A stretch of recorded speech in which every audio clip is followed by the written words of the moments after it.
All right, returning to my final major element and kind of cutting it out and getting it to work.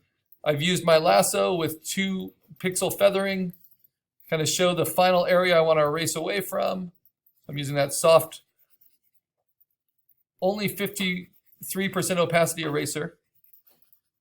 I want a lot of this kind of dark shadow. In fact, I'm even going to take that opacity down a little bit.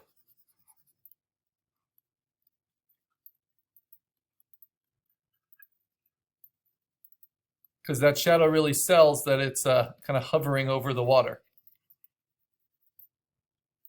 Now I might change my eraser brush and make it a little bit harder edged here, just so I can kind of cheat and fake a hard edge on this rock, since rocks are hard edged. But the water flowing over everything else kind of softens it. And it sells the illusion.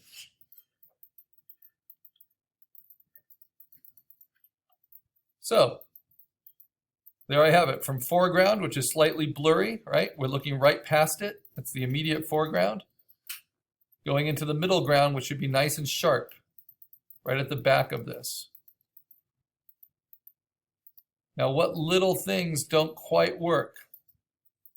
Some of these highlights, some of the lighting on the coral is just a little deceptive. Like, what's that light coming from in the middle of that bulb? That doesn't quite make sense with it, but I'm going to save it there.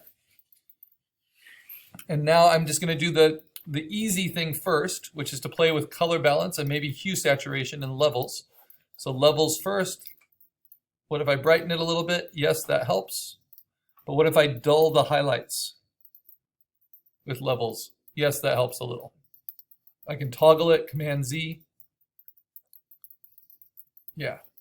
Takes a little of the drama out of it, which makes it sink into the scene a little better. Now I'm going to go to color balance. I'm going to shift it a little bit more towards the blues, a little bit more towards the reds in the midtones and the magentas. That helps. Let's see, do I need anything in the highlights? Oh yeah, helps to push those a little bit more to the blue. Not too much, because it is in the foreground. And to get away from the cyan, I think that's the big problem. You see, now that's starting to match a whole lot better. So toggle that. That made a big difference. So we can return back to those direct adjustment tools of levels and color balance. And now just for fun, I'll show you hue saturation. This is for big changes, right? I can shift the hue. That's kind of fun. I like it in there, but that's craziness. So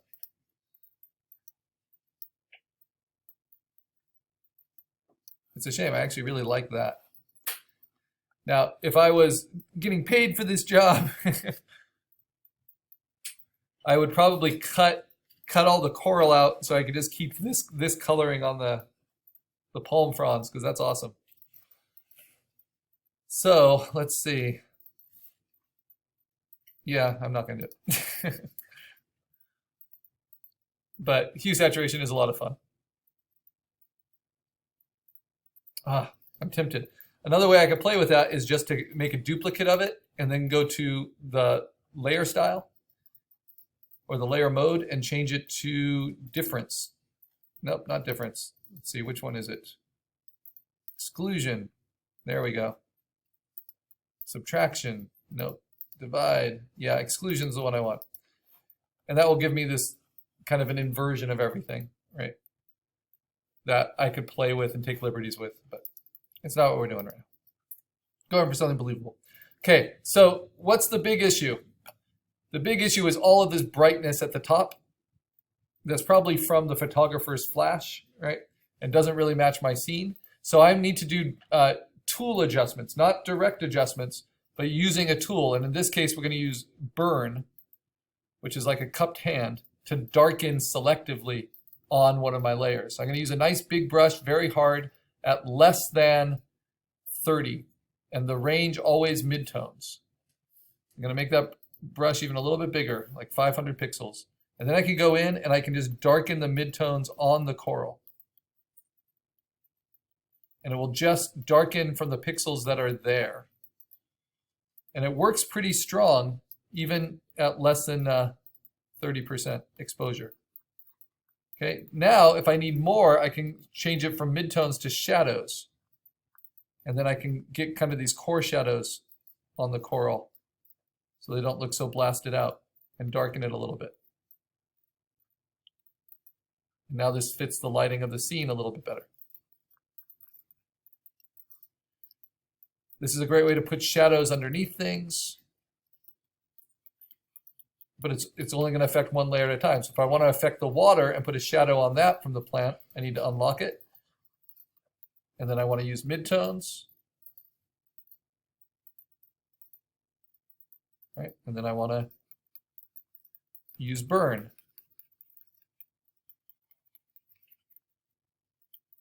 A little bit more of a dark edge here. So this is another way you can kind of composite and blend things through burning it, burning the background behind a little bit. Now, opposite of burn, so I'm going to take all of these padlocks off. The opposite of burn is dodge tool, to brighten. Is there anywhere I need brightening? Maybe a little on this edge. So that looks like a black lollipop. Same thing, large, around 500 pixels, midtones, less than 30% exposure. I'm just going to hit the midtones just on this side. So it's like the light's wrapping around it a little. And you can play with dodge and burn a lot to really change the reference. Like get some light into here. But if you overdo it, it starts to look pretty phony. So I'll often, because it's kind of human nature to overdo it, I'll often do it on a duplicate layer. But that's looking pretty good and pretty kind of fantasy and weird. Okay, so next.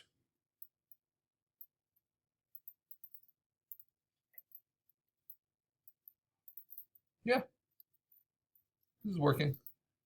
Some of that color shifting affected my sky in interesting ways. So I'm going to use a soft edge brush and blend that back out.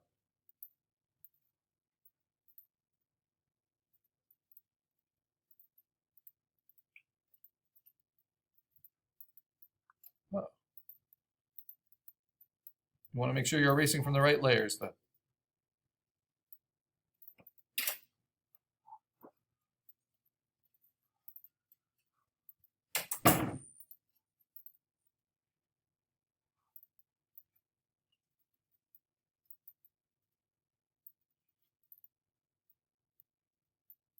I'm going to burn it just a little bit there, right on that stem, not dodge, sorry, burn. And then right underneath the dodge and burn tool, we'll use this more with our creature composite, is if you want to take color away, you can use the sponge. You can use it to either add saturated color or to take some away. So if it just looks too strong, too yellow, I can kind of knock it back with this sponge tool set on desaturate. It's subtle. I want to use all the same kind of settings. But sometimes color is the thing that keeps something from matching.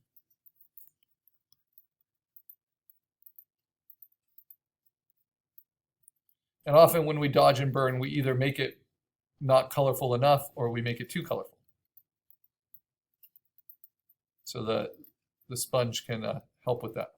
Okay, now that this is nice and bright, I kind of want to brighten the mountain behind it. So I'm going to go to Image Adjustments, Levels, brighten that up. Take its shadows down a little. Maybe even goose its color a little bit with hue saturation. So it is more fantasy-like. Okay, good. Now the problem is this just looks like a nice postcard, right? So I need something a little weirder in it. So now I'm going to do some texture fills and kind of special effects to play over the whole thing. But right now I'm going to save it. It's got my elements. It meets the requirements. I could just crop it down, save it as a JPEG, turn it in. Makes sense, right? It's my own original composition based on a sketch using at least 5 different reference components. But to give it a little bit more, I'm going to bring in kind of that space element or some of that, fantasy stuff. And there's all kinds of fantasy stuff. You can have, cauldrons of lava and fire in the sky. You can do whatever you want. But what these elements are not solid things in the landscape. They're the atmosphere you're creating. So once Chrome opens, taking a while, we're going to look for what are called texture fills. And texture fills just generally will change kind of the effect of the air, whether it has sparkles in it or what. All right. So I'm going to go to a Google image search. Pixabay is not the best for doing texture fills. And I'm just going to type in texture fill. Though there's lots of names for these. And get a Google image search of it. And then if I want public domain, really high resolution, I can do some Hubble Space Telescope stuff, right? It's paid for with federal money, it's public domain. So I might type in Hubble. Okay, so I did a Google search for texture fill Hubble space. I want to go to the image. And then I want to go to tools.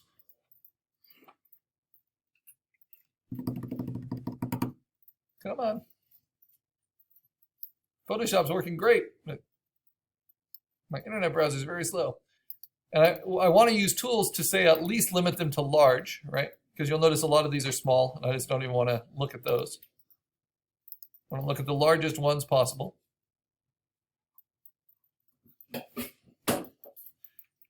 Now, for a texture fill, I don't quite need 3,000 pixels because the atmosphere, we're going to be looking at it transparently. It's going to affect it. It can be softer. But I want at least like 2,000 pixels. And you can see some of them are quite dramatic and definitely look otherworldly, look like fantasies. So you want to open them in new tabs. It's funny that the stock photos use Hubble space because anyone can use Hubble space. They're public domain. So don't pay money for Hubble space images. Now this one's huge. This is 14,000 pixels by 7,000 pixels. So that's a winner. For as much as these photos cost, it makes sense to get high resolution. That one's pretty cool. All right, so I don't want to do too many of these, but I'm going to open the image in a new tab so I can see it at full size. Open image in new tab. My guess is this is not going to be 14,000. I think that was probably, yeah, it's going to be tiny and terrible. See how blurry that is? Awful. But this one, nice. So I'm going to save that to the desktop. And these are what I'm going to use for my special effects. And this one looks like it's promising. Open image in new tab. You always got to check it first. Really cool. Very Starlight Express.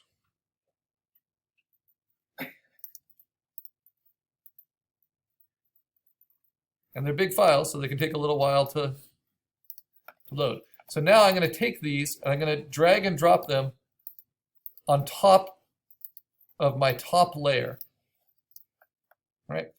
And then I'm going to, just like we've done with our other compositing stuff, stretch them, mess with them, do whatever I want.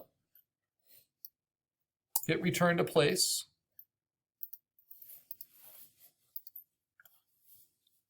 Minimize that.